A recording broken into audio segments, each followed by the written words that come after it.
have to admit, two words that I've never actually said together in a sentence until now are barn architecture. Barns, of course, aren't just big boxes made out of wood with huge animal doors. They serve tons of purposes that actually affect so many areas of farming. So let this city boy help explain about this important farm domain. This idyllic spot in Greenfield Village is the Firestone Farm, a home and a barn responsibly refurbished, beginning in 1983. A remarkable survivor. It was built around 1830 in east central Ohio by Peter Firestone, who was the grandfather of Harvey Firestone, the famous tire industrialist. Jim Johnson is the director of Greenfield Village and curator of historic structures and landscapes at the Henry Ford. This is why we call this a bank barn. Often these are built into hillsides. In our case, we have an earthen ramp. From towering oak beams to breezy lofts, coming here is to time travel. When I'm driving through the countryside, I see a barn in the distance. It all looks so pastoral, and it is.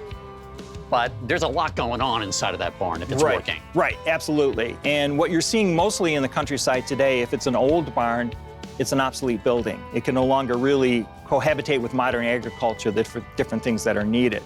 This barn was designed before the days of machinery that needed to get in. The doors are small. Altogether, there were nearly 60 doors in this barn. And this is the original door to the granary.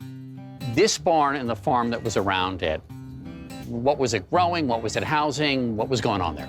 By the time Peter Firestone has built the barn and built up his operation, it's fine-wooled sheep is really a focus. But in order to raise sheep, you've got to raise the feed for them. So it's hay, it's some grains, it's corn, some cash crops, which would have been wheat primarily. So it was really very, very diverse as far as the operation. What about architectural details that tell us about the barn's construction? This barn's built very much in traditional styles that have been gathered from Europe. This barn is also known as a Swisser because it has a lot of Swiss attributes to the design of it. There's an interesting feature up in the sort of gable ends of the barn, which are called spirit holes. Ah, yeah. They can be very, very ornate.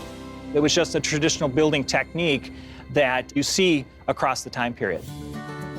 So we are now down at the first level with a built-in corn crib, which is pretty outstanding. So the corn would be thrown randomly in there? It would, and the slats you see allow for the corn to dry. This is the entrance to the animal stable area. A testament to the age of this barn and really the size of the timber that they had available to them is the beam that runs all the way to the end. That beam is one continuous piece. It's 68 feet long. Whoa! So think about the age of that oak tree when it was felled in 1830.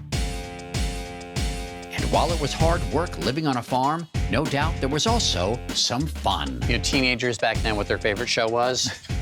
Tell me. Corn cribs.